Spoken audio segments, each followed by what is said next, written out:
Boomchanka, today's Pig in the Hen show is brought to you by Akka Tips, an artificial intelligence prediction service which is the only one available to football fans. They offer a service that people can use to aid their betting predictions for a game using their own artificial intelligence. For more information on how it works and the success rates of the AI, etc., have a read of their website. Right now, Akka Tips are offering Flying Pig viewers a free 14-day trial of the service. Click the link in the description, or you can go to akkatips.com/flyingpig. 18 plus, gamble aware. Let's get on with the show. It's time now for the Pig and the Hen. Pig and the Hen show. Pig and the Hen show. It's time now for the Pig and the Hen show. Pig and the Hen show. Pig and the Hen show. It's time now for the Pig and the Hen. Pig and the Hen show. Pig and the Hen show. It's time now for the Pig and the Hen show. Pig and the Hen show. Pig and the Hen show. Boomchanka, how's it going, everybody? Thanks for joining us today. Sorry we're a little bit late starting, but here we are for the Pig and the Hen show. I'm the pig, he's the hen. How you doing, Hotspur? I'm good, Pig. Disappointed with you for starting the show half an hour late. I mean, a bit out of order. People are expecting us well, on time. At least I was here to every start at Wednesday. the half an hour. Do you know what I mean? Yeah, well, I mean, if you're going to call, let's be late, then you know, who am I to just follow your orders? You know what I'm saying? Well, I hope you're doing good anyway, mate. Hey, Henry, I've just seen something, mate, since you've gone in the light. What's going on with your hair there, buddy? Have you had a little bit of a chop? I haven't had a chop at all, mate. It's got to the length where I can actually rep a bit of a longer style. So I'm letting my hair down, literally letting my hair down for the show this evening. Hope you like it.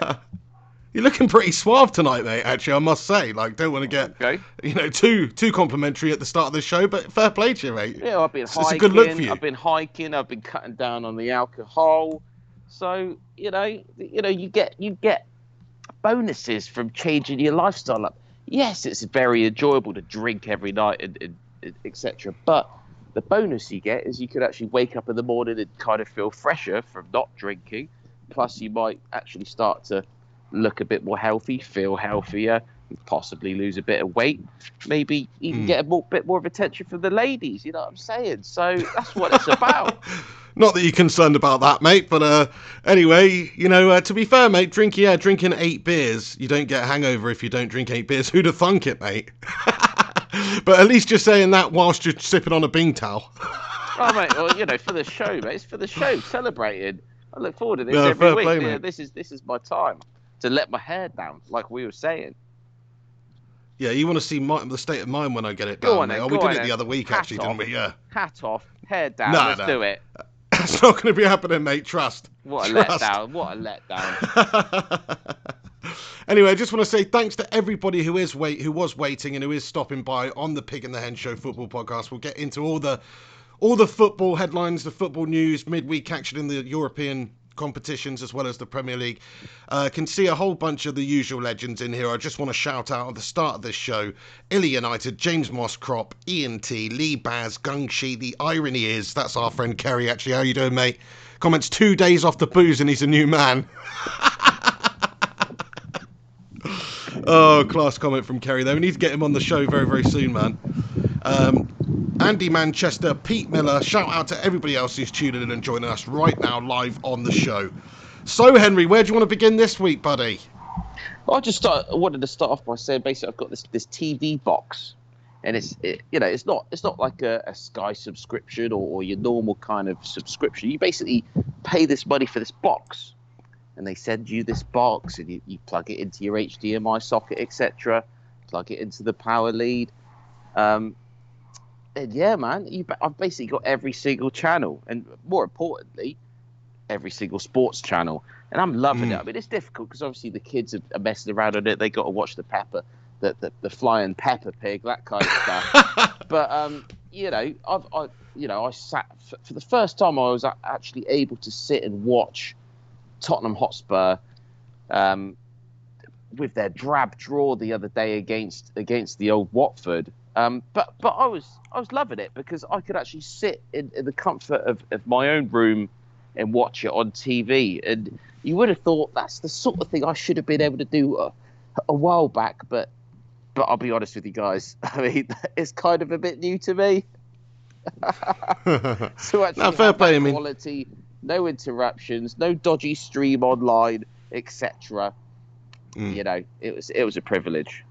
It makes the world of difference, man. And to be fair, you haven't been out there that long, so just to get things set up like that takes a while. But now you've got that. That is obviously great, especially for like future match companions, which we might do like when Spurs play Man United if you're possibly available for it. But yeah, you can actually see Spurs disappoint you now, mate. Although to be fair, last night they didn't disappoint you, did they? But I mean, they should have obviously beat. Was it Red Star you played? Well, not at all. And to be honest, let's just cover the Watford game quickly. I mean, yes, of course, the result was extremely disappointing. We didn't play well. Of course we didn't. But I'll tell you what, yes, we had the international break, but the week before that was the worst week in Tottenham Hotspur's recent history. It's comparable to our worst ever history in top flight, I'd expect. Okay, so, of course, confidence is going to be rock bottom low. We come out against Watford. They get the first goal. That was the last thing we wanted. Second half, we came out, a little bit better, which, you could see there was effort there. And that, there was a silver lining there. Dele Alli gets his first goal for a while. He looked sharp. He played yesterday against Red Star Belgrade, looked decent. So, that's what I wanted. And, Dele Alli was my melter of the moment, literally a couple of shows ago. And, Dele's back. And for me, that's exciting because he is when he's playing well. Scores one goal against Watford and Dele's back. Oh, shut Sorry, your mate, mouth. carry on. Shut your mouth. It's not like that because he's back in the team and he's playing. He's grasped his chance. What else is he supposed to do? He scored a goal and he's playing all right. What else do you want him to do in 2 games? Come on. Fair enough. I mean, I know he's had a bad sort of 12 months or so by his high standards that he set with the early part of his career. But he is one of those players that I do expect to be a really good player for both club and country in the future because he's still young. And if you look at his career as a whole so far, just take the last 12 months out, maybe because it's not been, still not saying it's awful, but it's just not been up to the standard before, then he's had a good career for somebody of his age. So I do expect him to be, a good player for you again at some point in the future, But I mean, I couldn't gloss over that one, mate, and say even talk about the positives. Like I say, Watford are 4 points. They've got 4 points at the bottom of the table, and they're having an absolute nightmare. And that's after the point they picked up from Spurs. There's 3 points separating them and the team above them as well. So they're clearly at the foot of the table. So they're just a shite team, mate. And you were at home. You're right. Had to get the late equaliser. I mean, I think it's not a good result. I think it's a very poor result, yeah. But coming off the back of the results that we'd had, like I said, confidence, rock, stone cold, not stone cold rock, but what's the WWE? Stone cold. WWE, The Rock. Can you smell what the Rock is cooking? The people's elbow, the people's champion, the people's eyebrow. Bottom is cooking. That's what I was trying to come up with something clever there. Didn't work. But that's what I'm trying to say, mate. That's how bad it was, mate. That's how bad it's been. Well, to put it into that perspective, I think, maybe Pochettino at the moment is the heartbreak kid. And he needs a little bit of the sweet chin music, buddy. Do you know what I'm saying? Because I don't know if he's doing that great of a job, to be fair. That's all I'm going to say. I know you obviously still want Pochettino at the club. But the fact is he's had a failure of a season so far. They're in the Champions League final last summer, or a couple of months ago, in fact. So they've had a bit of a poor start, haven't they? They can probably turn it around and get back on track. It's not ideal. It's not ideal. We're still above you in the league. We drew. You drew. Yes, we drew against a team that hasn't won a game. That's looked awful when you drew against the top team that hasn't not won yet. So I can't really make too much of a comparison there. But bottom line, we both drew our games. Drawed our games. What's the English for that? You what? I said, is it drew or drawed? Drawn. It's Drew, mate. It's 100% Drew. Anyway. Mate, fair play, but I think Pochettino is feeling it a little bit at the moment. And can I just ask, Henry, like, why was Son not starting that game? So I actually had him in I thought, oh, Watford, they're playing Watford at the bottom of the table. I actually made Son my captain in my fantasy football team. Didn't even start him. Why was that? Was he carrying some sort of a knock? He did come on, though, right? I'll be honest, I'm not 100% sure. I mean, you coming from the back of the internationals, there's obviously playing for South Korea, a lot of travelling going on there. That may have been in the back of Poch's mind. Also, having had that terrible week the week before, he's looking to just shake up the team slightly. I'm not 100%. He might be carrying something, but I'm just speculating. But yeah, I mean, fair play to Poch. Why not change it up? I have no problem with that, even if he is. I guess he needs to change something up, yeah. But I think Son is obviously, like you say, one of your best players there. I saw a picture of Pochettino from the game yesterday, actually. He seems to have aged significantly in the last couple of months, mate. Like, the stresses of the job, I reckon, are getting to him, buddy. Do you know what I'm saying? Do you not think? Yeah, well, maybe. Well, I was checking, I know we shout out to our sponsors at the beginning of the Pig of the Hen show today. Hope you enjoyed that. But as far as I'm not a betting man per se, but checking the odds recently, I know we've had this conversation in private. I don't know if we've spoken about it on the Pig of the Hen show in terms of which manager is going to leave their post sooner out of Solskjaer and Poch. And the bookies have it that Poch will go before Solskjaer. Really? Oh yeah, wow. Yeah. I mean, not just slightly. I mean, there's certainly a good bit more. In favour. Is that leave? Is that leave or actually be sacked? Just not be at the president of the club anymore. Oh, okay, yeah, because obviously Pochettino. Or...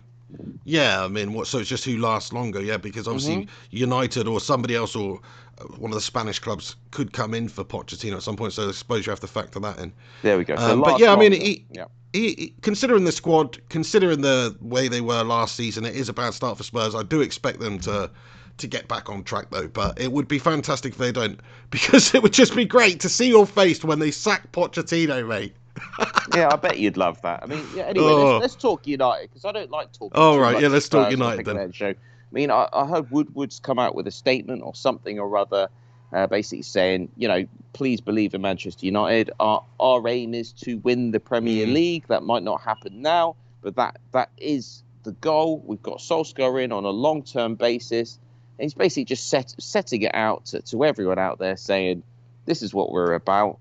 And I think Solskjaer's job is safe as houses. It really is. I mean, I was saying, okay, if you finish 8th, he's gone. But actually, with what Woodward has come out and said, and I guess this is what the Glazers are representing, from my understanding, I think that they're happy with Solskjaer as long as the players are happy, as long as the fans are happy. They're just going to stick with him. I think you've I actually really like that on the go at the moment. Yeah. Yeah. Have you heard Woodward come out with this? I've seen the comments. Yeah. I mean, I think the thing is, he's obviously, there's a lot of backlash at the moment from the fans. Nobody's happy about being 14th in the table.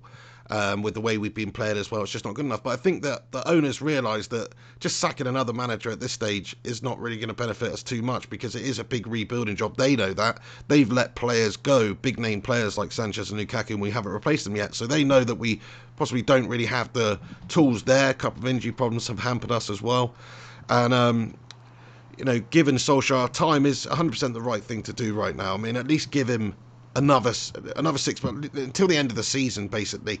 Then we will be able to judge Ole Gunnar Solskjaer on how his managerial ability, what his level is, because there'll be so many games between now and then. He will have had a full season. He's not just mopping up after Jose Mourinho last season when he came in. Just forget last season. Judge him on this season. I know we've had a shit start, but we could definitely improve our situation significantly between now and Christmas. So I mean, I think Woodward's obviously come out and said the right stuff there, but it's just, again, to me as a fan, I just look at it and think, yeah, you're saying all the right things here. Are we really going to invest? So he said we're going to, if a player becomes available in January that's not silly money, that's not ridiculous, and that will help the squad, we will buy them. But he's come out and said all this stuff, but again, it's just to appease the fans, if you like. It's just to give the fans a little bit. Yeah, of course it is. Yeah. Of Yeah, course it is. My and whether or not problem they'll with actually it, do that, I mean, based on their actions over the last season or so, I'd say that you can take what they say with a massive pinch of dirty salt, mate. To be fair. if I was a United fan, my worry would be the fact that actually Woodward and the Glazers, they're just saying this because they don't want to get rid of Solskjaer. You know, they know that he's passionate about the job. He's trying to do his best.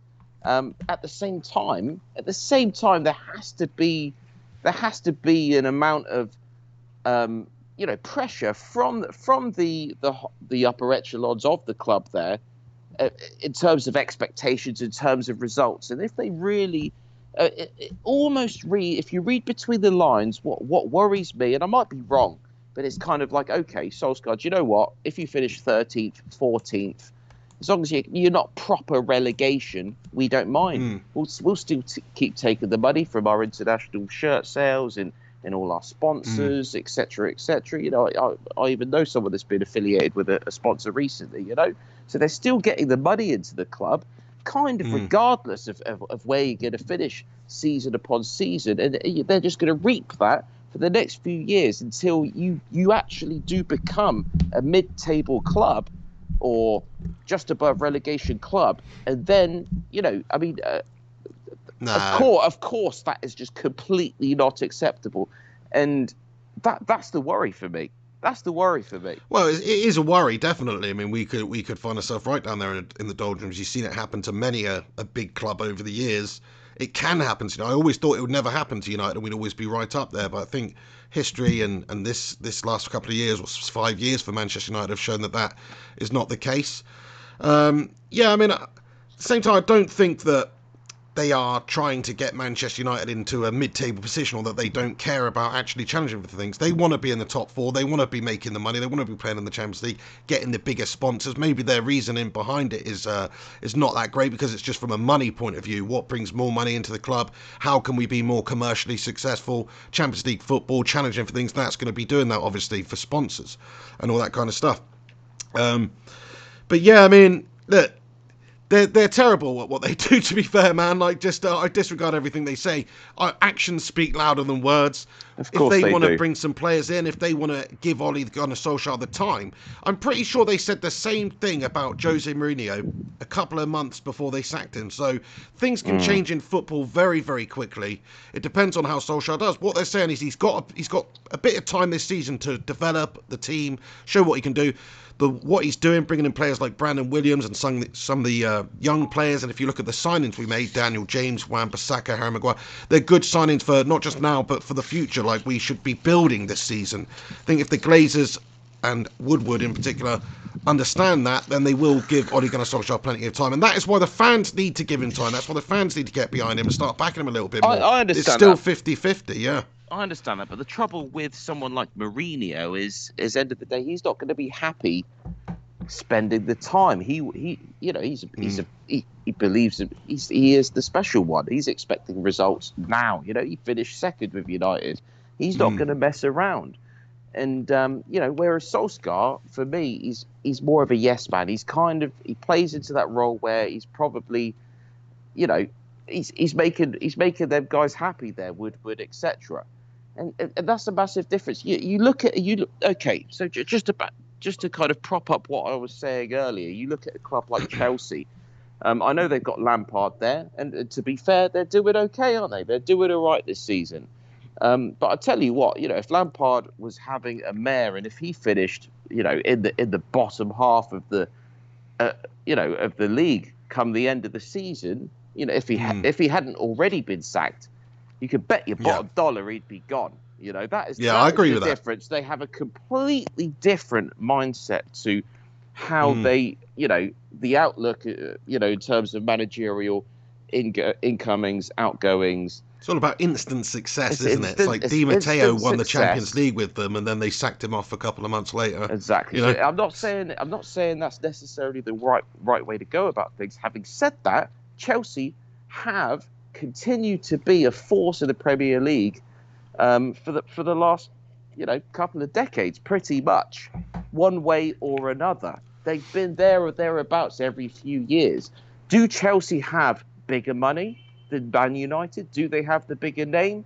Do they have the investment, etc.? Is that the reason why? It's the only reason why, Henry. Okay, would it be so wrong for United to follow that model? Is this why everybody blames the Glazers? Because they want United to be like Chelsea? Lots of questions there for you, Pig. Yeah, fair play. I mean, a lot of people saying, "Oh, we'd like to get some Saudi oil baron in instead and stuff like that." Which, okay, fair enough. If they are going to invest in the club, like say Abramovich has or that the City's owners have, then I actually would get behind that. Even though it's not the ultimate dream of having like the fan own the club, but the fact is, I don't think that the current regime are really looking to do that model at all. You know, they don't really want to sack managers. They don't really want to spend big money unnecessarily for things like that, and also for bringing players in. Like, okay, we have spent a bit of money over the last few years. Maybe it could have been better spent and we'd have had different results. But yeah, I mean, I don't think they have the same outlook as Roman Abramovich does at Chelsea, which is it's like his little love child or his little plaything, and he's going to put a lot of money into it. And over the years, you know, even before this financial fair play, I mean, why do you think Chelsea are having these financial fair play issues? Because they're overspending, they're investing, they're overspending. And of course, with over the previous years before financial fair play, it was open season. He came in, he just spunked shitloads of cash and invested into them, turned them into that third or fourth or fifth team every year, and that's just a cup side into an actual well-oiled championship winning side, and eventually won the Champions League with them. The Shevchenko days where Abramovich himself was saying, "You got to play this guy." You know, can you remember those days? I mean, you know, I think those days, I think he learned that lesson actually, Abramovich. I think now he realizes actually, I'm not gonna try to be a manager and just sit back. It's like the Godfather, isn't he? He just dangles the puppets, mate. That's what he does. But yeah, I mean, you're going to put my son in. This is Shevchenko. You know? Sorry, it's a terrible accent, terrible impression, but you get my drift. Fair play to him. But yeah, he obviously loves Chelsea Football Club, though. He likes that, so he puts the money into it. I mean, look, if I was a Chelsea fan, I'd absolutely love Roman Abramovich. He took them from mediocrity to being a quality team right up there. That, you know, winning Champions Leagues and Premier Leagues consecutively and stuff like that. It's no easy task when you're trying to dismount clubs like Arsenal or Manchester United who are already there. So he invested hard in their side, which is something that I don't think the Glazers have done. Well, if they've done it, they've not done it nowhere near as well anyway. But yeah, I want to see better days for United. I think that time and rebuilding and being a different kind of a football club. I mean, say what you want about Liverpool, right? But if you look at them over the last few years, since was it Fenway Sports Group or whoever the frick owns them has come in, the way that they've run that football club, I thought it was going to be a Glazers situation where they would be siphoning stuff out of the club and I thought it'd be like that. But what they've actually done is smartly and consistently invest in the side, but nothing ridiculous. They've made good appointments, managers, they've made good appointments in terms of coaches and getting players in. Their recruitment's been fantastic. They put the faith in Klopp. They've given him probably more free rein than a lot of managers do. And it's paying dividends out there for them on the pitch. So I think there is a way you can do it without just going in there and just spending loads of money like City or Chelsea. You can build it up, and that's what United need to do at the moment. You need to invest in the youth, bring the hungry, younger players in who are not just big prima donnas. You know, talk about Dybala and stuff like that. Have him, Henry. Spurs can have Dybala, to be fair. I know he's a quality player, don't get me wrong, but that's not the look I want to go for right now. I think we should definitely be rebuilding. So in those terms, you know, I can't really disagree what Wood would say, and we do need to back Ollie. Having said that, you have to admit that Mourinho got a big war chest. A big war chest. I mean, he spent shitloads. He really did, you know. And, you know, Solskjaer hasn't had that sort of money. You know, the players have come and gone. You know, massive difference. And why is that? Was that the Mourinho factor? Was Jose kind of behind the scenes saying, look, you know, you'll give me the money or I go. I buy the players, I bring your titles, or I go. You know, something like that. Yeah, I'm sure that was like a proviso of him taking the job. He's like, yeah, I'll have the job, but I need money to invest. And he did spend a significant amount of money. And when he wasn't allowed to spend that money, you know, near the end of his United career, he publicly showed his dismay about the situation and not getting the players in the window. So, yeah, I think that's definitely part of it. Like he is, like you said earlier on. You know, I think we're hitting the nail on the head now. When now that we're discussing this and looking at things in hindsight, it all kind of makes sense. And to be honest, I think, you know, Jose, you know, he made mistakes. You know, if it was all his decisions, you know, you look at players like Lukaku and Fred, Sanchez. And, you know, there we go. Sanchez, even players like Rojo and Bailly, and I know these players still got a chance, but they're problematic. He didn't sign Rojo, I don't think. Did he not? Okay, not, problematic in different ways. People argue that it's all Woodward's decisions, but I beg to differ. Under Mourinho would not let some pleb like Woodward make the decisions in terms of transfers.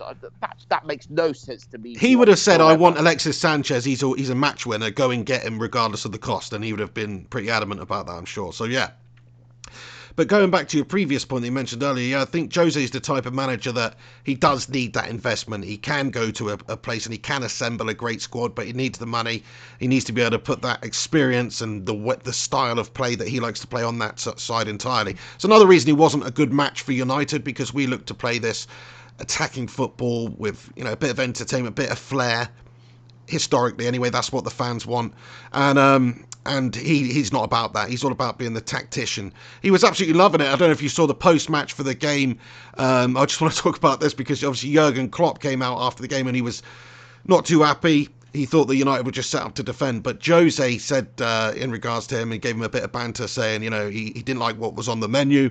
He was looking for meat and he got fish, and he was saying all this stuff afterwards because obviously Klopp, he's struggled at United over the last few years. Like the last 6 fixtures they've had at United at Old Trafford, they've lost a few and drawn a few, like they haven't won. So he does struggle at United, and Jose, if you look at the way Solskjaer set the team up, the way we played our football, it was literally right out of the Jose Mourinho tactics book. That's how he would have done it, and we'd have probably got the same sort of result. Like there is a call and a time and a place for that sort of football. I think Jose was bang on with that. Loving that post-match, all that punditry team, by the way, on Sky Sports, mate. Graham Souness, Roy Keane, Jose Mourinho. I mean, I tell you what, though, who's the bitch? Who's the bitch out of that one? Yeah, sure. Yeah, very much so. Very much so. Jose's just cowering behind the scenes.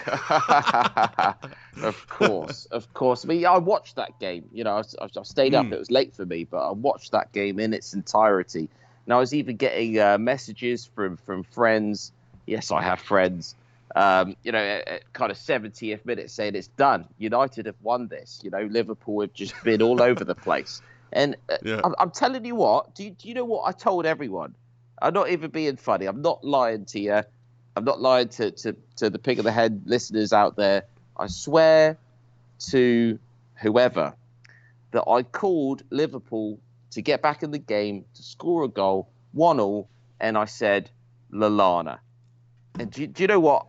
I just had a feeling he hasn't scored. I found out at the end of the game he hadn't scored for 2.5 years. He hasn't scored for 2.5 years. I know. He's absolutely bang average, isn't he? He comes on, I looked, and he had a glint in his eye, and I just thought, do you know what? I think Liverpool are gonna nab a goal somehow, and for some reason, I have a feeling that Lallana, he's gonna get one, and it happened, and I thought, wow, I called that. And do you know what I told all my friends at that stage? Do you know what I said? Go on. I said, yeah, there's a reason I'm on YouTube. Do you know what's funny as well, Hen? During the match watch along thing I did, I say, "Oh, Lallana's coming off the bench. Nice one. He's absolutely shit." Or something along those lines. Him, and I was thinking, no, and then he pops up and scores the winner. I knew it. I knew it was going to happen. Do you want to know the worst thing about that, Henry? Is there's a clip on Twitter go around of me where somebody Playmaker. Have put together me where I say that about Adam Lallana coming on. Oh, he's shit, I'm not scared of these head and shoulders commercials and all this. Then to the bit where he scores, it's had over 100,000 views, mate. That's the good thing about it. Oh wow! It has, yeah. I really wish that I really wish that somehow my prediction I'd made public, because that was my genuine prediction. As soon as he come on, I thought he's going to be the equalising man, the equaliser. Well, you're very astute on this one, Henry. Denzel Washington equaliser. Have you seen that? I haven't seen it, mate, but it's got to be good. It's got Denzel. Equaliser 2's coming out. Oh, really? It might already been out. Watch the first one then. Gotta love a bit of Denzel Washington. But yeah, you're very tactically astute on this one, mate. I mean, but if you throw enough shit at the wall, some of it will stick, as the old expression. This is it. I'm just gonna talk about Denzel film quick. So basically, it's about people that have done something that's not right, and and Denzel comes out and he basically equalises it. So he makes it. Oh damn it! I thought it was a football film, mate. No. It's just literally like, messed up people, and Denzel comes out and he sorts it out. That sounds like a good movie to me. Fair play, mate. Yeah, Denzel's the man. To be fair, Yeah, love a bit of Denzel. Sorry, one of my top 5 favourite actors. He's very, very rarely. In fact, I'm not sure if he's ever done a bad film, mate. I'll just say that. Oh, he has. He has. Yeah. Has he? What? Go on. Well, I mean, I can't remember them because they're not good films, but I've seen a lot of Denzel films. Yeah. Fair enough. Well, he probably has been in some shitters, to be fair, everybody, especially in the younger days. He got his start on ER, didn't he? Remember that old show? He's played one of the doctors on ER, mate. Yeah, pretty sure. Does ER go back that far? I don't think it's still going, is it? But it was on TV when we were kids. You said he got his start on ER. Is that what you're saying? I'm pretty sure he came from TV acting in ER, yeah. In ER, but I didn't realise that was back in the 80s, 90s.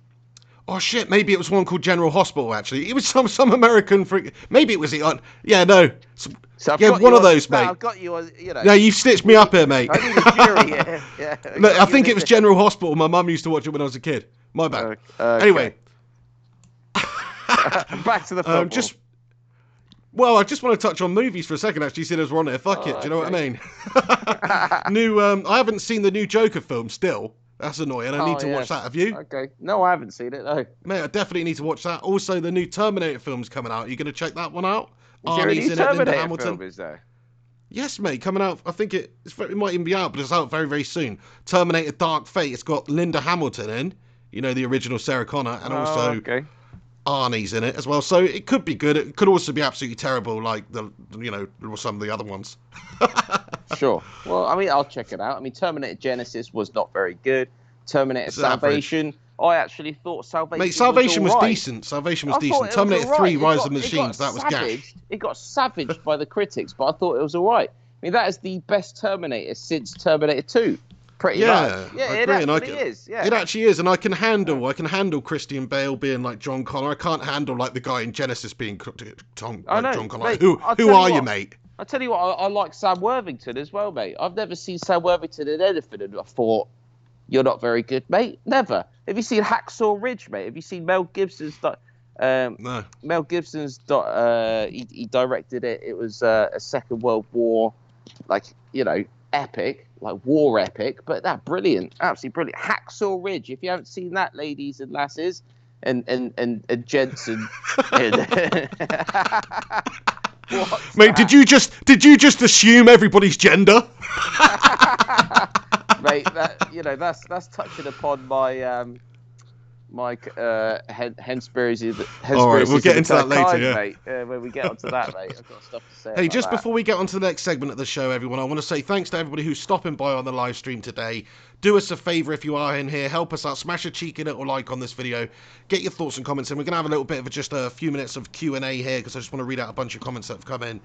And then we'll get back on with the show. But Alex Rudd, thank you very much, the Ruddinator, for commenting with your super chats. He comments, don't put it out there that you have pirated cable, Han. And he also comments and says, Snowden interview on Rogan. Is that happening, is it? Who's Snowden? Snowden, the whistleblower guy. Ed Snowden, is it? Mate, I'd have thought you'd know all about this shit. I don't know. I mean, to be honest, I've got my new TV box now, so I haven't been, delving into Call yourself a conspiracy nut? Yeah, but when you've got, all the sports channels, etc., it's sort of turned into a more normal person now.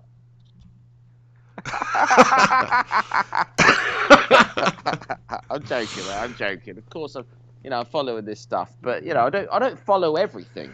Nobody can. This is why someone like Alex Jones has got InfoWars and he's got a team around him, and everybody's into their own thing, and they're all finding out. Mate, that absolutely blows my mind that you don't know that guy. I mean, I don't actually know what he's done, but he's a whistleblower. US government hated him. For CNN or something? I'm pretty sure he was in some embassy for frickin' ages somewhere because he couldn't leave, because if he did leave, he was going to be arrested. I think Pamela Anderson was tweeting him, going in and visiting him for little sex sessions. Is this is this not a Google executive, and it's not no one from CNN? I don't actually know who he is, mate. But so you don't know who he is? Well, exactly. So what are you about? I don't know what he's. I think if you put me on the spot, I think he's like some He was from some intelligence agency who leaked all of this data and stuff like that.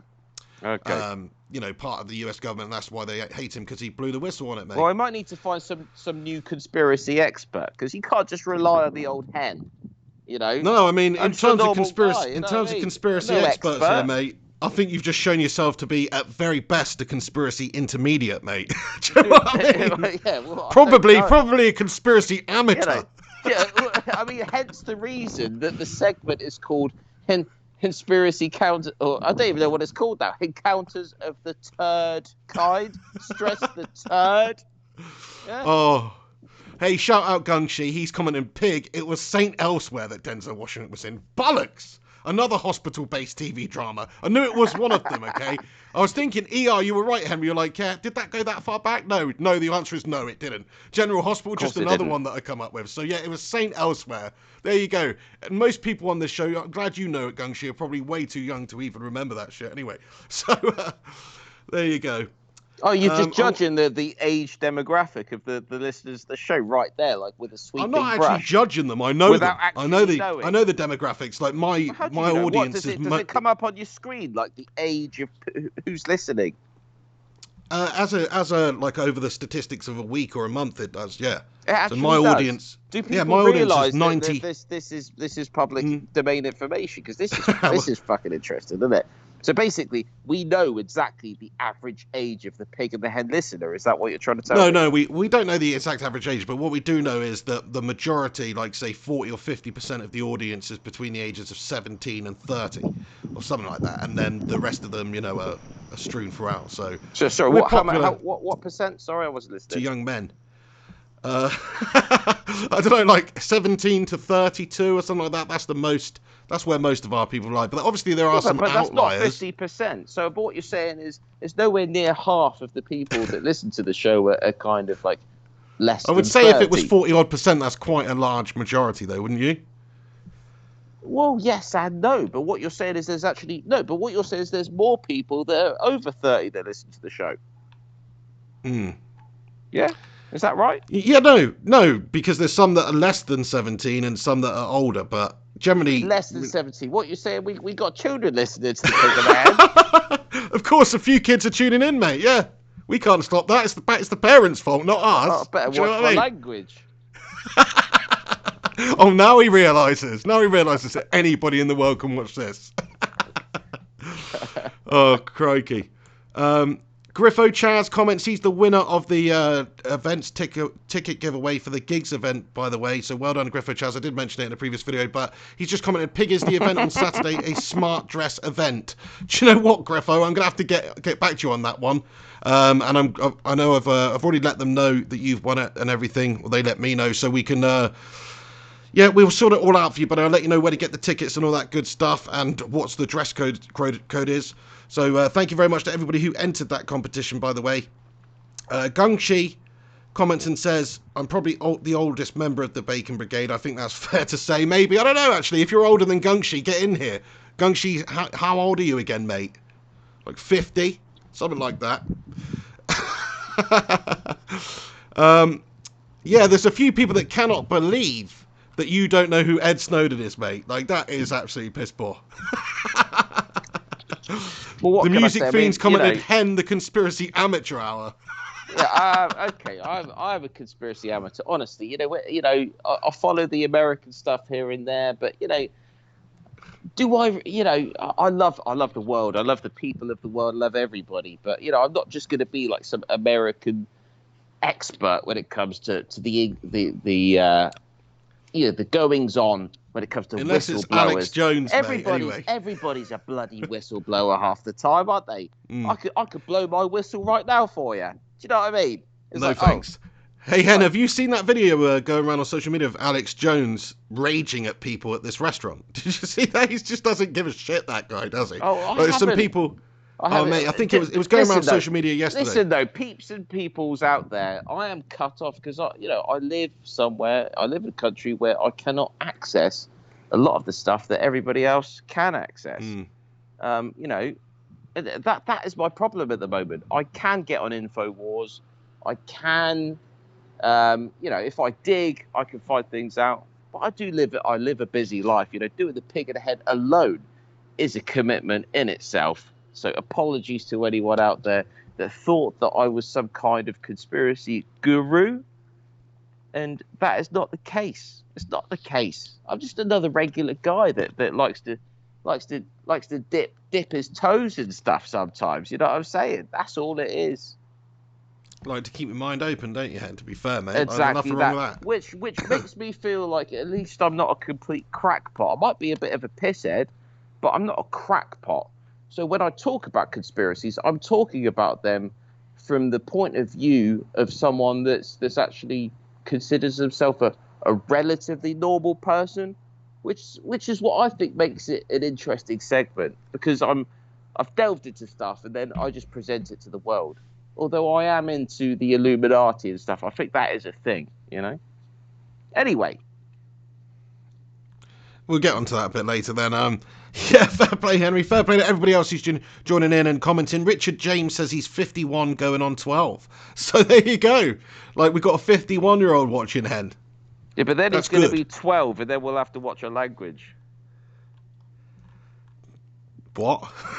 He said he's going on 12, isn't it? Oh, okay, yeah. If he wants to go through an age transition, I see what you're saying. that's his choice, isn't it? Hey, nice one, mate. Right, should we get on to the next segment of the show then? Because we don't actually have too long today. We're going to have to wrap this up sometime around or before 5 p.m. today, unfortunately. So hurry up. We'll get on to the next segment of the show. Thank you to everybody who's stopping by on the channel today. Smack a cheeky little like on it. But let's do this. It's time for Pig and Hen's melter of the moment. The pig and the hen's melter of the moment. What's a melter?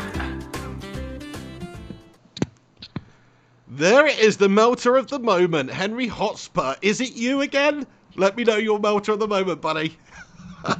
It's certainly not me as a person. Of course it's not. How dare you? But it was previously. Well, yeah, but I mean that was fair enough on that particular afternoon or evening.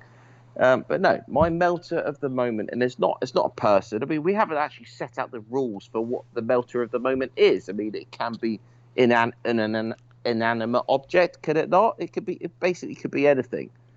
My melter. I guess so. Moment, is it supposed to be football related? I don't. Well, that's what I assumed, but. Okay, well, mine is football related though. This okay, great this stuff. Week. That's anyway, great.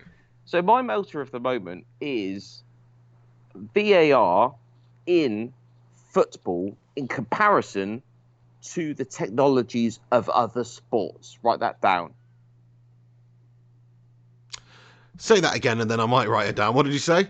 So, sorry, my bad. My melter of the moment is VAR as a technology.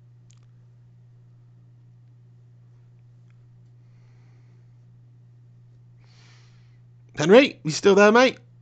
That. Oh dear.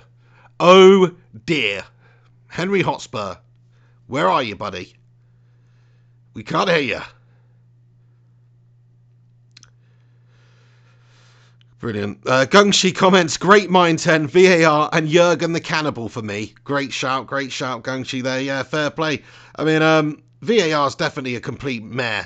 Like, what is that all about? Like, it just completely disrupts the flow of games. You think you've scored, you don't know if you've scored. They're giving the players extra scrutiny to be able to, to be able to go back and watch it, and these little glances and stuff like that. It does seem to have a big effect and a big change on the actual games and the flow of the games. And also, sometimes it's still subjective. Like, it's still somebody's opinion at the end of the day. So I don't think it really does work too well. Yeah, not too sure what's going on with Henry Hotspur here. It says it's trying to...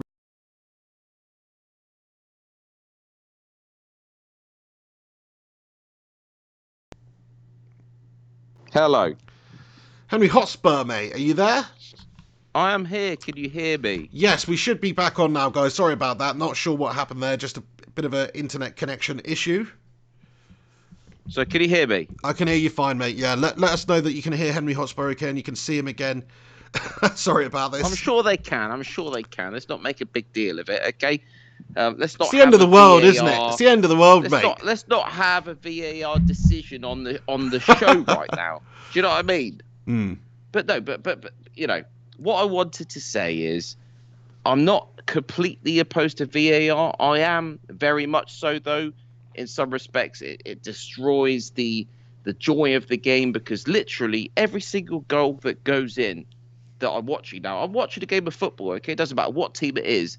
Every time you see a goal, you can't even celebrate it. You can't, because the goal goes in and you're sort of like half cheering and you're half watching or listening, you know, whatever your platform is, and waiting for someone to say, oh, they're checking the VAR. It's literally like that. It's kind of, it's almost like, I'm trying to think of an analogy that fits, and I can't even think of any other walk of life where it's you do something but you don't actually do it, and that is what football is now. It's bullshit.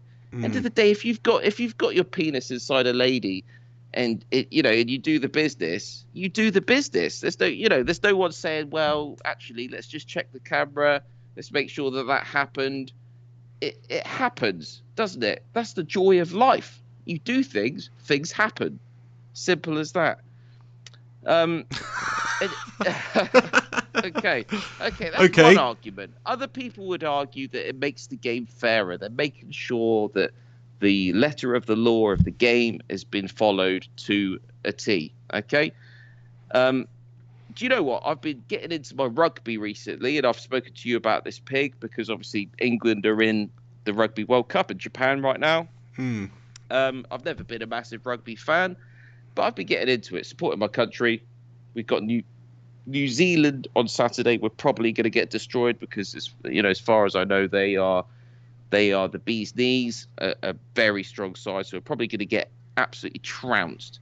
But they do have their own version of VAR in rugby called TMO. Okay, do you know what they do with TMO? Do you know? Go on. They literally, it's the same as VAR essentially, but they just put it up on the big screen. Everybody can see it. Yeah. The referee makes the decision. The referee's decision stands, and it's as simple as that. That's exactly how it should be. Yeah. We have spoken about this before the Pig of the Hen show. We have said, why don't they just put it up on the big screen? The referee literally watches it, makes the. I think that's how it works in rugby. Forgive me if I'm wrong, but it might not be the referee's decision, but I think it is. I think it is. Yeah, I've seen it on the happen screen before. Yeah, definitely. Well, there we go. He watches it and then he decides. Yeah. The rest of the world, he makes the decision.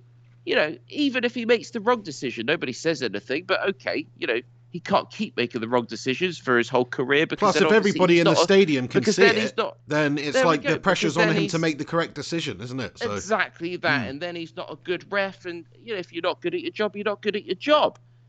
But the trouble is with the current VAR system in football, there's nobody that actually takes the what's the word for it? Responsibility.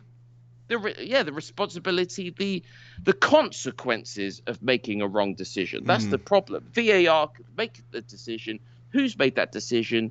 If they've made the wrong decision, and these bad decisions could keep happening and happening. I'm not saying any bad, terrible decisions have been made recently, but it's open to it, and it's so horrible for the viewer at home, especially for the fans in the stadium, to not be able to see what's going on. Do you know? And do you know what? Another thing that worries me about VAR, if you're getting the wrong decisions, or even if it's not the wrong decision, but people feel like it's the wrong decision in big games, all it's going to do is lead to violence in some situations. And you can't blame VAR for violence, but you can see why it could encourage bad behaviour amongst supporters. Yeah, I mean, we experienced it. That's a fair shout. Yeah, we experienced it in the last game. Luckily, both decisions were correct and they went our way. But I was celebrating like a lunatic after Rashford scored. And then it's like, oh, hang on. There's a replay of Divock Origi being love-tapped ever so gently by Lindelof at the start of that move. And nobody saw it, but they've gone to the VAR now and they're having a look. They're checking it. And, you know, from the replay, from one angle, it looks like he's barely touched him because he barely did touch him. But from another angle, it looks like he's fouled him. So it's like, it's still just somebody's decision at the end of the day. It's completely subjective. And you can't truly celebrate the goal until the VAR's come back, and it disrupts the flow and the enjoyment of celebrating. You know, you feel like a right tit if you celebrate like I did, and then it's ruled out for a goal. So yeah, I hate that about it. I think it's absolutely spot on that they should have just a referee. Everybody in the stadium watches it. The only concern there, I guess, is that if every fan gets a replay and the referee does make a bad decision and makes the wrong decision, then there could be, like you say, some sort of really dire consequences for that, where it just incite all this rage. So I think that is another consideration, because football is different to rugby. The crowd, the rugby doesn't have that hooliganism aspect or that football violence aspect. I'm sure there are some issues with crowds in rugby, but you never hear anything about it. It must be way less violent spectator sport than football, right?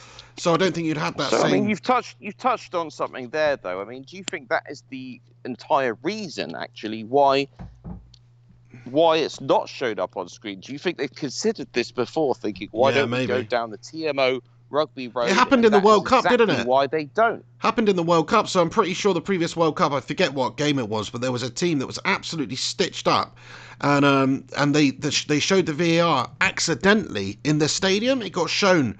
Sorry, it got shown Wow. on the big screens around the stadium, so all the fans saw it. They saw that it was offside, and it was offside, whatever I can't remember the decision now. But the VAR ruled it the other way, so all the fans of the nation in that particular game were absolutely furious, maybe, as you would be, because you've just seen the actual result and you know what's happened and you can just see that. But then they've awarded it the other way. So yeah, I think the decision, it should be like rugby. It should be shown in the stadium, and the referee makes the decision, and you just need better referees to make better decisions. And then they're accountable, aren't they? And also, it's not just like, oh, we've got some masked, unknown, anonymous men in a room somewhere deciding our club's fate. That just seems completely wrong to me, yeah. It seems absolutely wrong. Absolutely. A few comments coming in here supporting what you're saying, Henry, about the old touch match official or whatever it's called. Gungshi reckons television match official works better. Not touch, it's called television match official. Don't know why I wrote that. Whatever. So whatever it's called. Because you like touching things, don't you? So that's why I touch on the mind. I just thought maybe it's like a little watches where he just touches it or something to see in a replay. I don't know.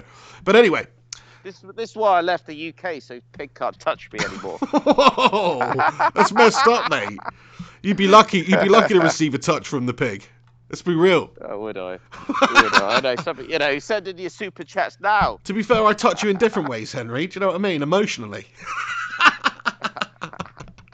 Mate, that's messed Perhaps. up. Anyway, let's you shouldn't move joke on. about Let's molestation. move on.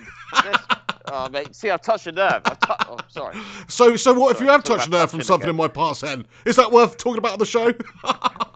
No, I'm joking. I'm actually one of the lucky. Mate, I'm one of the lucky off, ones in that sense. Hey? Take your hat off, let your hair down, mate. Crikey. Hey, look, I just want to shout out Pete Miller, who sent in a super chat. Thank you, Pete. He comments, Poch Mr. Beano is the biggest melter at the moment. Oh, we haven't even gotten to my melter of the moment, but yeah, nice one, Pete. What do you think about that, Hen? Oh, so we're talking about Pete's melter at the moment before the Pig. Yeah, because he's just said Poch Mr. Beano. To be fair, I forgot I even had a melter of the moment, mate, because you were rambling on long about VAR. Come on, Pete.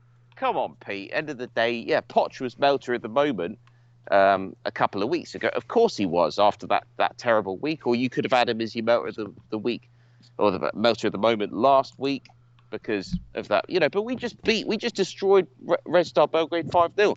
I know they're not the best team in the world, but we just had a good result. So he's not the melter of the moment.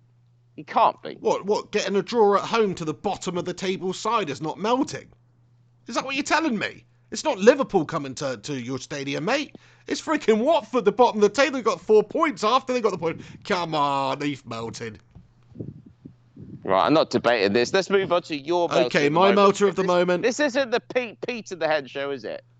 My melter of the moment is Mauricio Pochettino. Let me tell Oh, are you kidding No, listen. me? Are you kidding me? I am actually kidding, mate, when you joking around. But in a way, he is melted. Like, if you think about the result against Oh, Watford, shut that's a up. melt job. I don't care about this Red Star victory last night, mate. They're a team you should absolutely be beating. Come on, you're in the Champions League final last year. This is a Serbian team. 5-0, mate. What? 5-0, our biggest Champions League victory ever.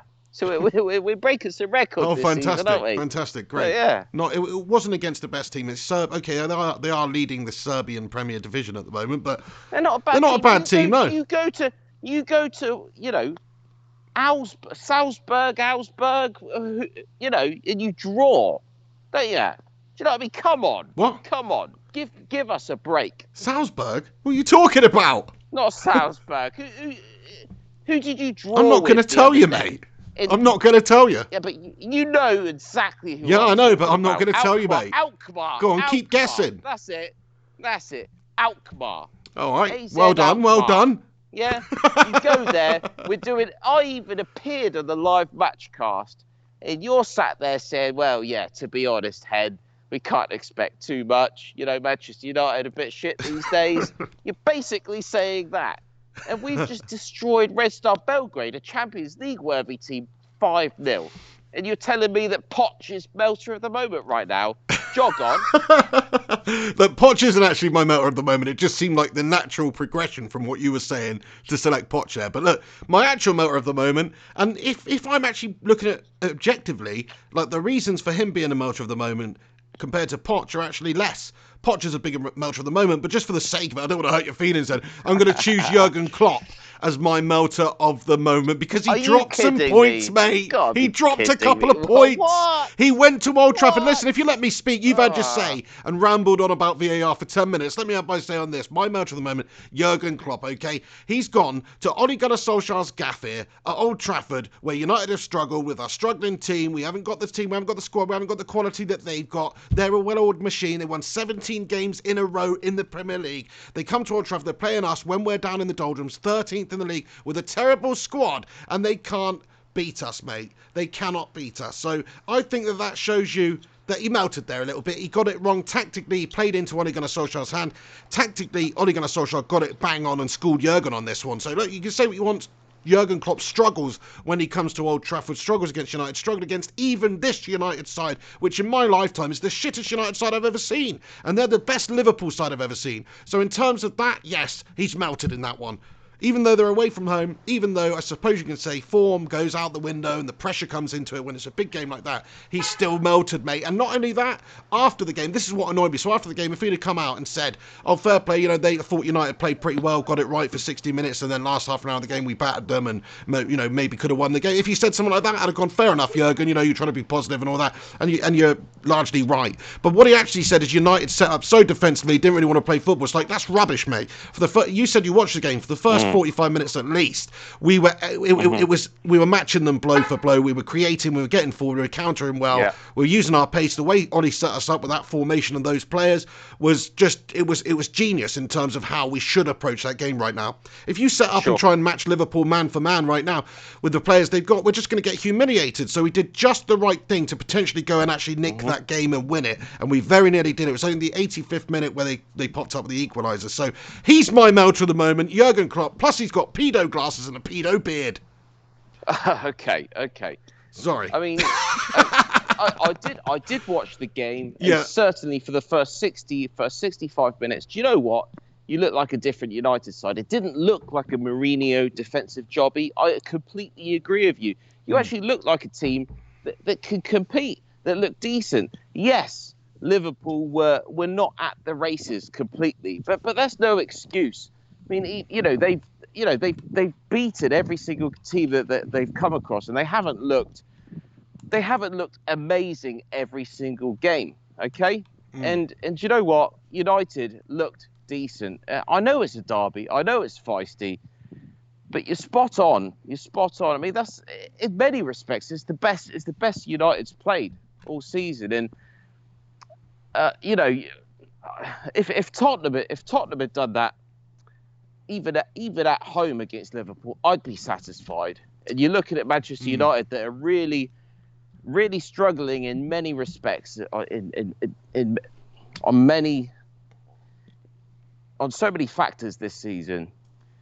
It's a great result for Manchester United. It is. It's not a bad result at all. Yeah, I mean, all things considered, we'd have taken that. Yeah, and like the way we set up differently, we just seem to get it right for the day. Ole Gunnar deserves some credit for the way we set up, and also the coaching staff, how they've coached them for that game. You can see out there, okay, they were missing Salah, which I'm sure is a big loss to them, but even so, the rest of their team, they're quality. So, yeah, he did a great job of just nullifying Liverpool. The only thing that annoys me about it is we did just sort of bottle it at the end of the game there, because if we'd kept playing like we were playing, sure, it would have been sort of tit for tat and blow for blow, but we could have scored another one and we could have won that game, or we could have, just been, by being a bit more on the offensive or a little bit more attack-minded, we could have stopped them from attacking so much. Whereas the last half an hour, Ollie brought Martial on, maybe the wrong decision at the time. But either way, we set up very defensively at the end there with everyone behind the ball, just backs to the wall defending. When we won the ball back, we just hoof it out. It would come back at us. We were just inviting those chances and opportunities onto us constantly. Whereas for the first part of the game, it wasn't the case of that at all. We were sort of matching them blow for blow. Sure, we were letting them onto us, but then we actually were getting forward. We were getting James and Rashford away. So, yeah, I think we reverted to that.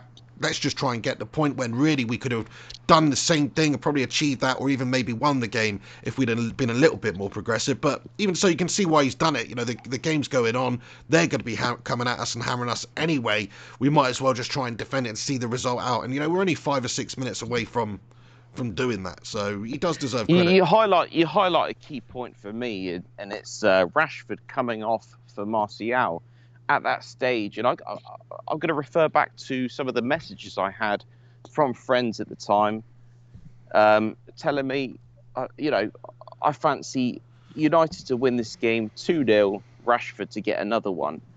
And as soon as these messages were coming in, it was like, well, I'm messaging back saying Solskjaer's just taken them off, so that's not happening.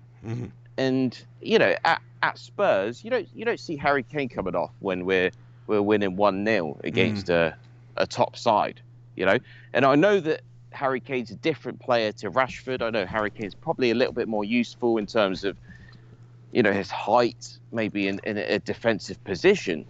But there's still no excuse. You don't just take off your goal scorer for the game. Rashford needs to be your main man. Well, he tried to put another goal scorer on. He needs to be your main man in many respects. Yeah. But I wouldn't have taken Rashford off. If you want to put another goal scorer on, if you want to go down that way, fair enough. Take someone else off. Take Pereira off. I don't think you should have done that as well. If you're going to set up defensively like we did for the last 40 minutes of the game, backs to the wall jobby, why bring another forward on for a forward anyway? Why not bring a defensive mid or a defender on and shore it up a bit like that? And if you're really going to have everyone behind the ball, exactly that, you can still leave James or Rashford or whoever up there. Taken Pereira, in some ways, Pereira impresses me actually with his energy. Yeah, that was a really good performance from Pereira compared to some of the dross we've seen. He was very, very good. He stood out for me. I'll tell you what, the right side of Manchester United stands out to me far more than the left side. Obviously, with Wan-Bissaka running forward, Pereira's kind of up there, in the midst. Fred was getting involved a little bit. James as well, but on the other side, it was Rashford. Well, it depends which side James is playing on. To be fair, doesn't it? Right as well. Do you know what I mean? Because James is you seem to have a lot more joy going down the right side of the pitch there, whereas I thought Ashley Young wasn't doing too much. It definitely seemed he had a bit of an imbalance. Yeah, I think you're right. I think we do better down the right, with James and Wan-Bissaka when they're playing down there. I think that's very astute. I think Pereira's best position definitely central. It was probably one of his better performances that I've seen for Manchester United, actually, from Pereira. It wasn't faultless. There were still a bunch of errors in it, but like you say, in terms of energy, in terms of getting forward for United, creating stuff from the off early on, he did a decent job. So, fair play to him. Yes, mate. I would have possibly taken Pereira off for Martial. That's the sort of player that I don't feel has too much to offer defensively. Do you know what? You're winning 1-0. Stick Martial on if you want to, but don't take Rashford off. Is what I'm trying to say. Fair play. Well, there you go. That's the melter of the moment for the week. Henry's was VAR. Mine is Jurgen Klopp. By the way, guys, keep a lookout for the Fire in My Room episode for the Norwich City game. I've already started working on that one, so that'll be available maybe Friday or Saturday if you guys want to watch that. She's still doing the Fire in the Room. Yeah, You've yeah. kept up to date with these, yeah? I am, yeah. The last couple, the last one wasn't that great, to be honest. I just ran out of time and I had to do it in a couple of takes, and it was just I wasn't happy with it anyway. But, you know, it was all right. Plus, I didn't have the Rinconator to produce it for me because he was on his tour. He usually edits it and, you know, splices it all together and all that good stuff and makes it just sound way better. So, yeah, it was a bit shit, mate. You didn't miss anything if you missed it anyway. Yeah, I can't get on YouTube at the moment, so I haven't heard of Fire in the Room for a while, mate. Oh, fair play. Well, yeah, there's a couple on there, mate. Pretty much been doing them for everyone.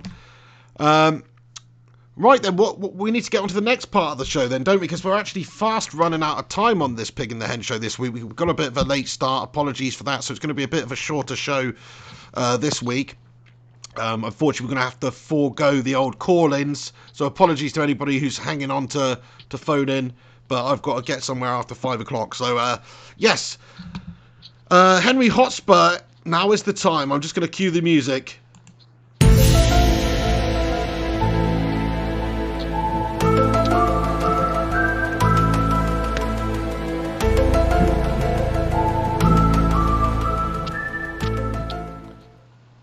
Close encounters of the third kind. Over to you, Hotspur. Okay, so I mean, you know, it's not actually a laughing matter tonight. It's not funny. It's not speculative. I mean, this is true. This has happened. Okay, I mean, it's not, you know, the conspiracy side of it. You know, I'll go into that, but let me just lay down what I found out, what I've been reading, and it's, you know, it makes me cringe. It's horrific. Okay, so basically, there's a dad in Texas. He's I don't think he's with his partner anymore. Obviously, there's a court case going on at the moment, and his partner with his son, who's 7 years old, and basically, the mother of this son wants to go through gender change, right? Essentially, so I think the dad's been opposed to it, saying, well, that's my son, you know, I don't, you know, come on, you know, he's too young for this. So the court has actually ruled saying, no, he's going to have the puberty stopping medication, okay, at 7 years old. What, okay, and the dad's no opposed to that, but the mum wants that, and they've sided with the mum on that? Yes. You'd think that would be the kind of decision that you'd need 100% confirmation on to decide, don't you? You would have thought so. So you know, look into this. You know, what makes it even more interesting is the mother actually, you know, she actually had egg donors to give birth to this child. So, yes, she gave birth to the child, but it wasn't from her egg. It was actually from an egg donor. Right. Whether that makes a difference or not, I don't know. But, you know, that's true. Okay. So the disgusting thing of this case is that, you know, the Texas courts have ruled that this dad, you know, his visiting hours have been lessened. He needs to refer to his son, not by his Christian name, James, but by another name. I can't remember now, you know, a female name. He needs to refer to Jamelia, to his son as her or she. If he has anyone else get on with it, Hotspur, sees or speaks to his child, they also need to refer to her by the correct, or him by the correct pronouns. Yeah, I'm already messing up here. You know, or the pronoun. You know, he needs to go through some kind of you know, like a course where he needs to understand how people might want to change their sex. Right. And, you know, this, you know, what for me, what I just cannot understand is this is a 7-year-old boy. A 7-year-old boy that, you know, the mother wants to. Hasn't even done and is growing up yet, mate, really, you know? Hasn't grown up at all. Things can change. He's going to be put on this anti-puberty medication that's actually been proven to kill. Been proven to, well, obviously it's going to stop. It's going to, if you take enough of that stuff, It's got a potential chance of making you infertile. Mm. It's going to give you erectile dysfunction, heart problems. The list goes on. Obviously, you're messing with a child. Right. You're giving this medication that is trying to stop the natural, pubescent transformation of that child when he gets a bit older, and he's 7. And I've been looking into this, and it's I think it's the dad is his last name is Younger, I believe. If you want to look it up, you can probably find it. I might be wrong. I think that's right. I just come across this today, and I thought, well, this has to be spoken about. Mate, it's pretty mad. Yeah, I mean, personally, my opinion of it obviously is that it should be a decision that's made much later in that person's life. I mean, the argument is if you know, you know. And I don't know about you, Henry, but you don't always know. Like, when we went to school as young lads, like, there's a couple of kids that you can tell early on that they may have, different sexual orientation, right? Sure. And it grows up, and they grow up, and that is the case, right?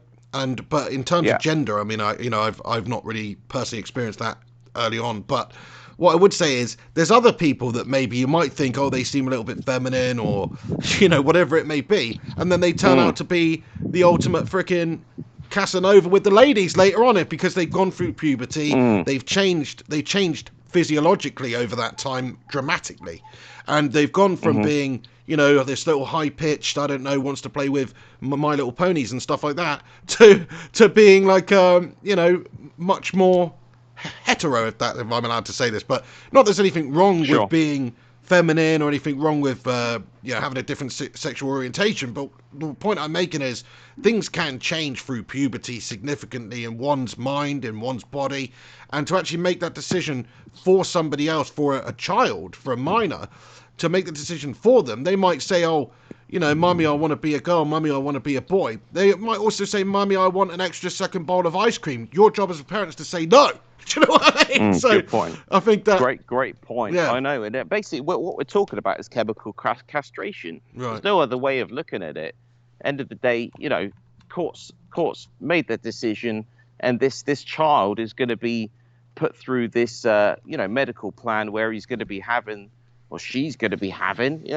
I'm not going to say she. I'm going to say he, because it disgusts me. It's a boy. Okay. Bottom line, a 7-year-old boy that is being forced to have this anti-puberty medicine, and it's I think there's a campaign online just saying save this boy. Do you know what I mean? Like I've kind of almost considering thinking, isn't Charlize Theron to be honest, the famous South African actress, hottie by the way, but isn't she doing the same thing with her child?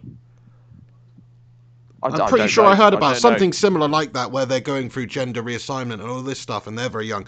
So I think it's a more common theme these days. It's happening. Do you know what's funny, actually, Henry? Well, it's not funny, but my brother, when he came back from the United States last summer, or last summer? I think it happened, right? He went on a day trip out to Corfe Castle, right? And he actually bumped into, I guess I can say, it doesn't really matter, from our old school, Gibbo and Powell, right? Yeah.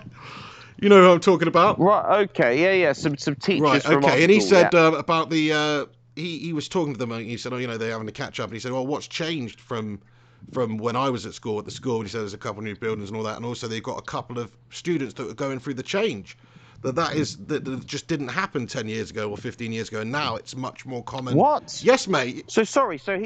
Your brother bumped into a. Yeah, don't say the school name or anything. I'm not going to say the school. Come on, come on. I'm not stupid, okay? So your brother bumped into a couple of teachers at a school that we used to attend, and he's had a conversation with these teachers, and they have said that, and I assume that they're still working there from this conversation that they've had with your brother. And there's a couple of students within the school that is going through gender reassignment, or gender transition. Yes, is what you're telling me. Correct. Yeah. So it is a much more common thing. Yeah. Wow. Yeah. That really brings it close to home. But that's teenagers as well. Yeah. That's a little bit like further along. Like, fair enough. If you know by the time you're 16 or 17 or whatever, then okay. I probably don't have too much of an issue with that because So I mean, are we talking like college age, sixth form? Or are we talking? I don't really know, mate. Probably from like year 7 to 13 here. So. But even year 7, year 8, if you know these ages, if you know, yeah, they're still very young. Yeah, the English year format for education. I mean, you look at it. What grade 7, grade 8? You know, if you Canadian system, American system, that kind of age. I mean, that's still way too young. 13, 14 years old. You don't know who you want to be. But the argument is, I still don't know who I want to be now. I'm 32. Do you know what I mean? Yeah, the argument is, Henry, is that if you know you are going to want to be if you feel like a woman in a man's body, you're trapped in a man's body, if you let the nature's physiological system take over, then you're just going to turn into a burly man with a hairy chest and broad shoulders and all that sort of stuff. And if you want to be feminine, if you want to be a woman, then I guess that the earlier you start that, the more feminine you become and the less masculine you become over time, mate, with all the hormones. But what if you regret it? What if you make the mistake? There's no going back. Well, at least you could just go through those changes and be that guy. I know, it's a one-time thing, I mate. really don't want to be this guy. And then you can change Kids it. change their mind really all the time, adult. mate. I remember my mum telling me stories. I was like, well, what do you want for Christmas? And I wanted this Ricochet remote control car that drove upside down, all this stuff. I wanted that, right? And then like a week before, I was just like, nah, I don't want that. My mate's got one. I played with it around his, and it was actually not that good. So I want something else. You know, it's like kids do change their minds quite a lot. Of course, of course. And the fact is, I mean, you know, I listen to the Joe Rogan show. I mean, so do you. So do a lot of the listeners, a lot of our listeners out there, a lot of people around the world. You know, massive podcast, and you know, time and time again, I've heard Joe say that your brain does not develop. And you know, he must have got this from, you know, from good Dr. sources. Rhonda Patrick or someone. Does not fully develop until what? You're the age of 21, right? Yeah, even 25. Right? Some people say, yeah, or 25. Some people say. So, you know, for me, you know, if science has kind of proven that you're not really thinking right until you're that sort of age, then you know when it comes to actually making fundamental changes to your body, and I understand the argument that yeah, you might want to catch it early if you really believe something, but do you know what? I'm of that conservative mindset. I don't disagree with people changing who they want to be, but they have to wait till they're adult. You know, that's fucking my hell, Henry. I I just want to. Sorry to cut you off, mate. Very, very interesting topic you brought up there. But there's some breaking news, and my guys just commented and said, "Rip to the 39 victims who got found in the back of a lorry in Essex." Right? I've just gone on BBC, and there's an update here. The bodies of 39 people have been found in a lorry container in Essex. The vehicle registered in Bulgaria was found shortly before 1:40 BST at Waterglade Industrial Park in Grays. Everyone inside the container, 38 adults and 1 teenager, are dead. The lorry driver, a 25-year-old man from Northern Ireland, has been arrested on suspicion of murder. So, crikey, mate, that is absolutely awful. Messed up. I read this headline earlier, but I thought it was just a bit. That is sickening. For the Pig and the Hen show. It is a bit too much but for the Pig and the Hen show, man. I mean, that has put a dampener on things. God. I mean, say what let's just get back to gender reassignment. Yeah, I mean, fair play, mate. I mean, that is just fair play, my guy. Thank you for bringing that up. That is just absolutely sickening. That's sickened me. That has. Bloody hell. So I mean, that's what happens if you watch the news. Oh, horrible things. That is horrendous. This stuff's going on though. Do you know what I mean? This stuff does need talking about. It's going on. But let me just. Well, yeah, you go back on it. Sorry, mate. Sorry, I just thought that was absolutely horrendous. But go for it. This is supposed to be conspiracy, okay? And you know. Well, this is some sort of conspiracy. Okay, fair enough. Could be. Okay, but when it comes to the gender reassignment of young children, how is that a conspiracy? I believe this is a conspiracy because I believe that Western governments, especially in the United States of America, more so, are pushing the fact that this is the normalization now. This is how things are going to roll. That if you've got children and you believe that you know they need to change their gender, doesn't even matter how old they are. 7 years old is not too young.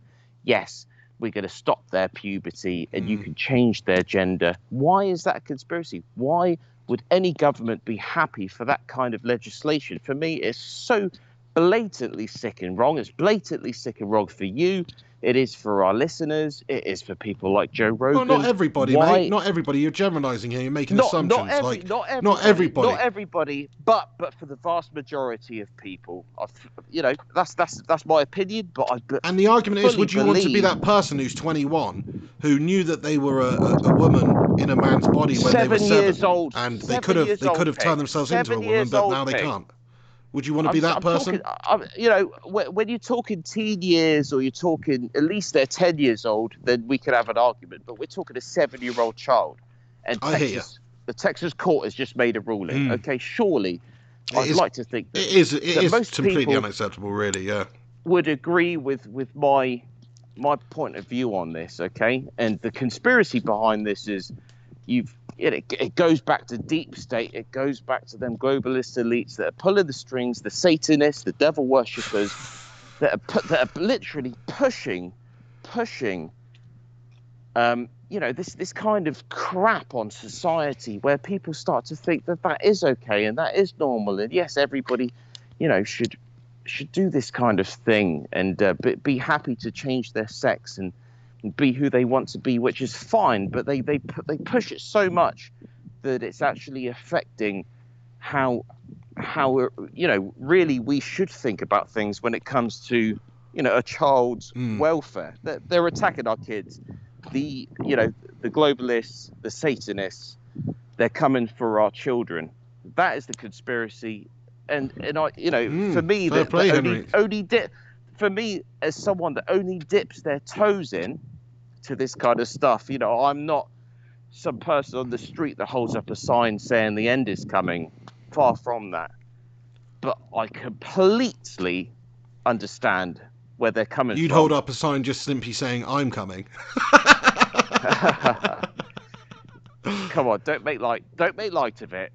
I completely understand where people are coming from, where they say that the elitists, the Satanists are coming for your children now. And that makes sense to me.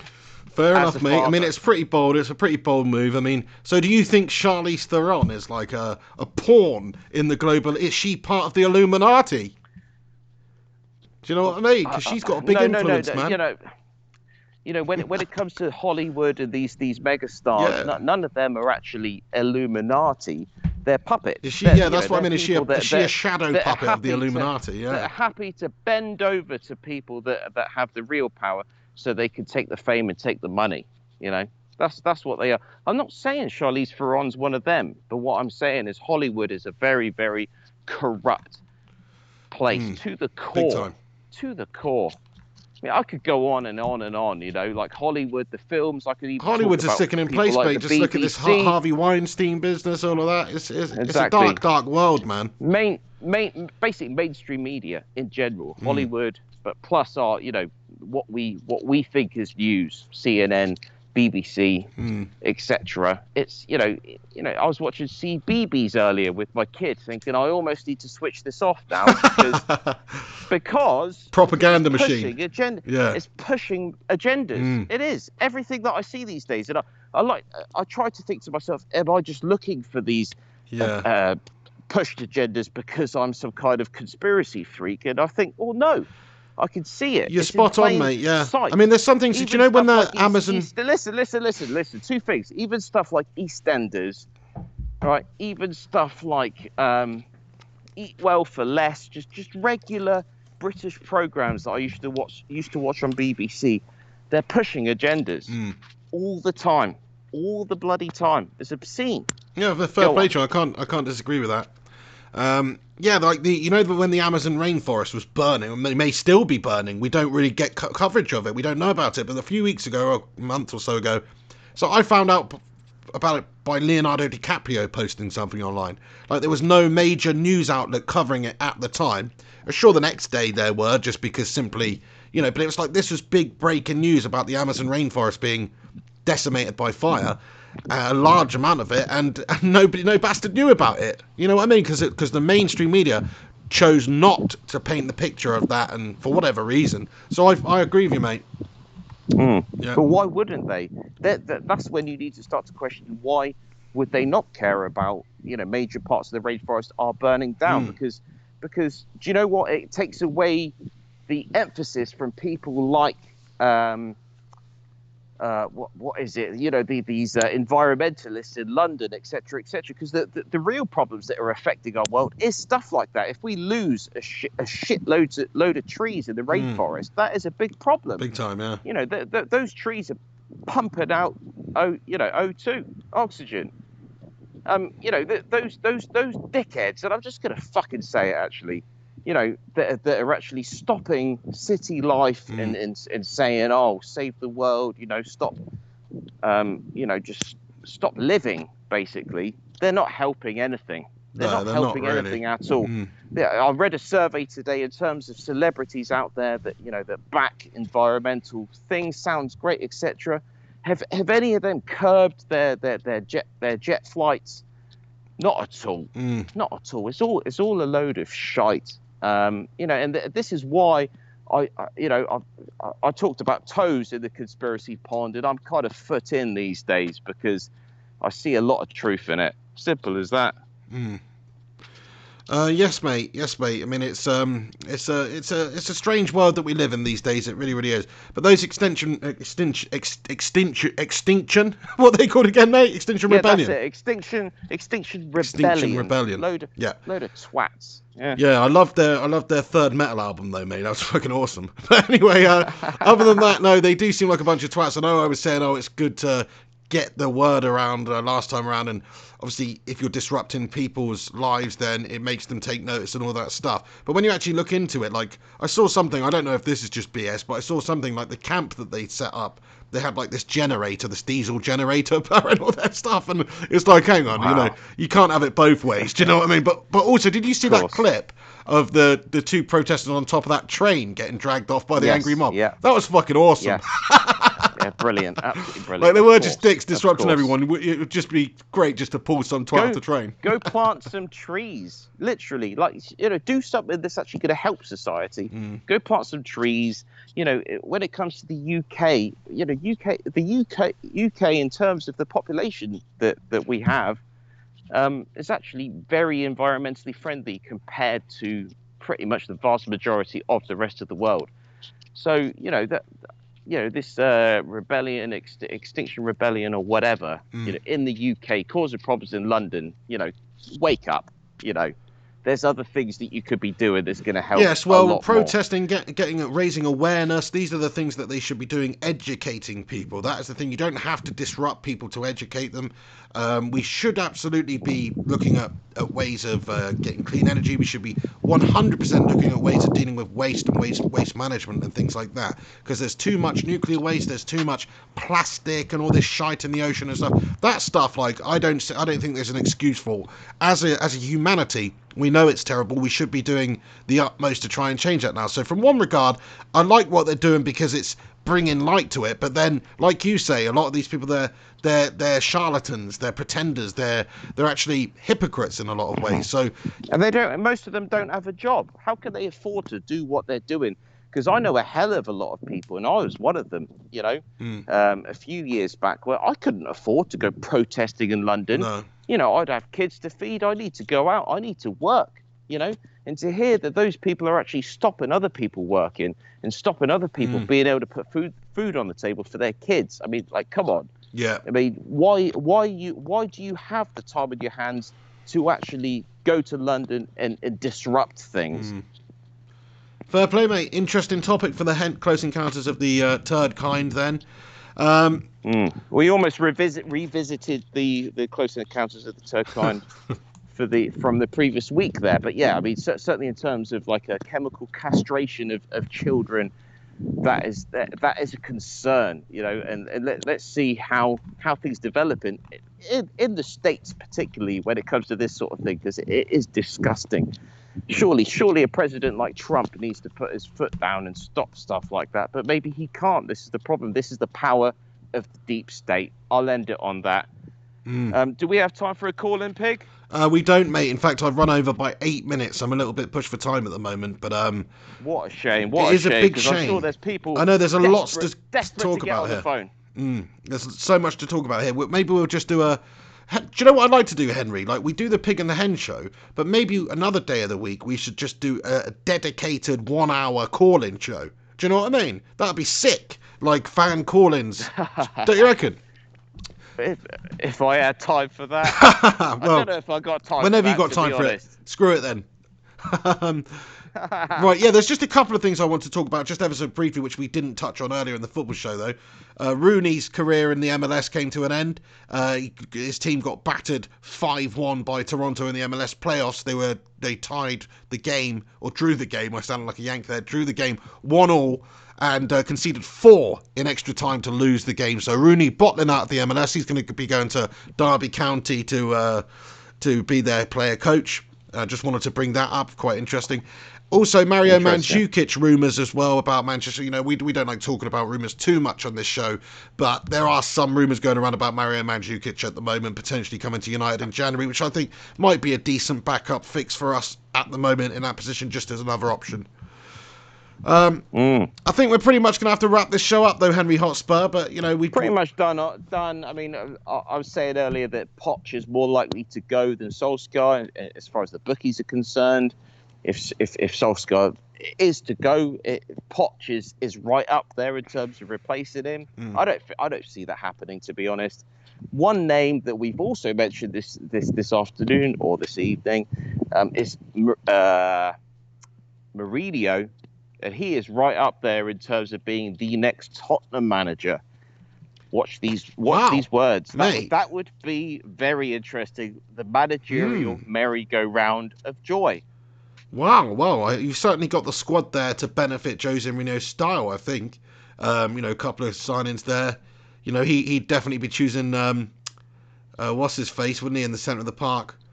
It'd be starting with Ndombele and Sissoko right there. It'd probably be Sissoko and Wanyama, mate. Sissoko and Wanyama all day. There we go. Anyway, guys, so that about wraps it up for the show today. Just want to say, such a shame we can't have a call. I know, it's no a shame. Comments, nothing. If you actually got to go, Pete, yeah, I've got to go. Yeah, I've got to be somewhere at 5:30, and it's 5:10. Where have you got to go? You gonna let the fans know where you need to go? The station again. I don't like to let people know in case somebody hunts me down, mate. But yeah, the station. I'm not giving a specific station, just the station. Do you know what I mean? PlayStation, isn't it? You rather get on the PlayStation. It's actually Babe Station. Who watches Babe Station anymore, by the way? That was like a thing. I don't know if you remember, like 10 years ago, maybe a little bit more. When we were teenage boys, we'd be like, we'd be hanging out, doing whatever, and be like, let's have a look on cheeky little bit of look on Babe Station. I mean, is that still on? I believe it's still going, mate. I don't watch TV that much anymore to even know, but I'm sure it's still going, mate. If you still appreciate that sort of thing, download an app called Bigo Live. BIGO Live. What's this? Brilliant, especially if you like Asian girls. Well, maybe that'll be a new sponsor in the future, but there we have it. Thank you very much, Henry Hotspur, for joining me today. Thank you to each and every single one of you guys out there in the internet world, or actually in the real world, who are tuning in for this show. Thanks very much for stopping by on the weekly show. Sorry we started late. Sorry it's a little bit shorter. Sorry there's no phone in. We'll remedy all this next week. Maybe we'll have an extra long show for you guys. I just want to mention, actually, the time next week will change a little bit because the daylight savings time, obviously Europe and North America, some countries the time will not change, but in certain countries it will. So to next week, the UK time that it will be on will actually be 2 p.m. So we'll be doing the show at 2 p.m. in the UK, so not 3 p.m. That's right, isn't it, Henry? basically, if your time is changing, if you have daylight saving, then you just need to tune in an hour earlier. If you don't have daylight saving, like myself here in the glorious China, then you don't have to worry at all. Just tune in at your same regular time.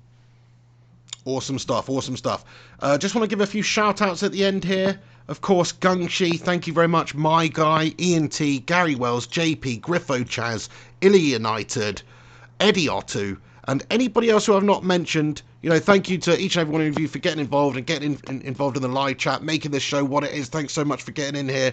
We do honestly appreciate everybody who takes the time to stop by. I know we cover all sorts of random shite on the Pig in the Hen Show. It's not just football. We talk about stuff. Sometimes we'll probably offend some people we don't mean to. Sometimes we'll probably talk some drivel.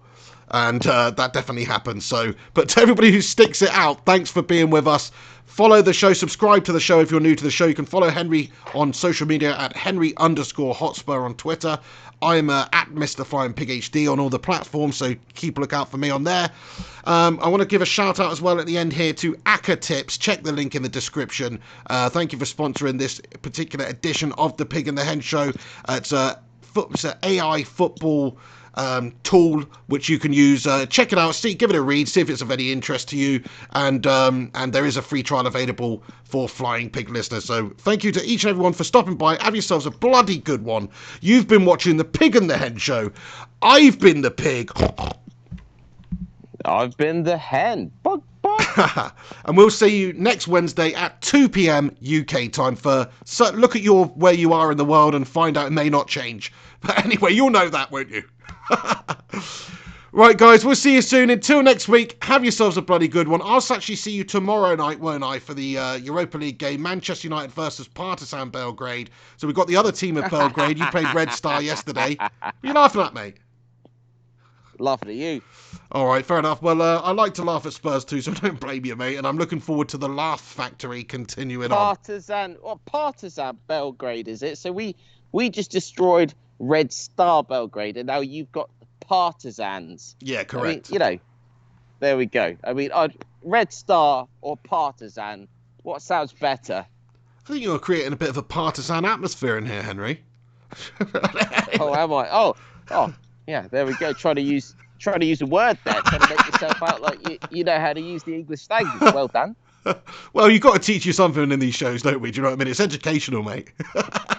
There we go. We could always teach us something by taking that hat off and letting your hair down. No. We'll save that for next week, mate. I don't even know the state of the abomination that's under here at the moment, so I just won't do it, mate. Sorry. Anyway, we'll see you next time. Thanks very much for stopping by. I've been the pig, he's been the hen. You've been watching the Pig and the Hen football podcast. Also, keep a lookout for the show on iTunes, on your podcast app, whichever one you use, on soundcloud.com/FlyingPigUnited. Search for the Pig and the Hen show. If you use iTunes and that sort of stuff, please leave us a 5-star review. It is available as an audio podcast if you want to listen to it jogging or doing whatever you do. So keep a lookout for it on there. And thank you very much for the continued support on the channel. If you want, also, there's a link to our Patreon page down below where you can support the channel if you so wish. So thank you to everybody who does that, and everybody who's tuned in. Have yourselves a bloody good one. I think that's about 5 times I've said that now, yeah? just quickly, Spurs have got Liverpool at the weekend on Sunday, I believe. Haven't had a chance to cover that. Massive game. Massive. You've just drawn with them. I'd like to think that we could go one step further and beat them. That'd be amazing. Who knows? Actually, I don't know what I want. I think Liverpool are going to a draw. A draw would probably be the best result for that one, I think. Who have United got next? We've got Norwich City, so we should be able to win that game, to be fair. But Norwich are a decent team. They're actually a good team. They might not have the best players, and they've struggled a bit recently, but they do have a good team ethic, so they won't be there for the taking. We're gonna have to do well in that game to win it. Right, guys, we'll see you later on. Have a bloody good one. You've been watching the Pig and the Hen. Take it easy. Love you. Keep going on the old fantasy football if you're still on it. Absolutely, yeah. Bloody enjoy the feed. Pochettino had a mare. Anyway, we love you guys. See you later. Pig and the Pig and the Hen. Pig and the Hen show. Pig and the Hen show. Pig and the Hen show. Pig and the Hen show. Pig and the Hen show.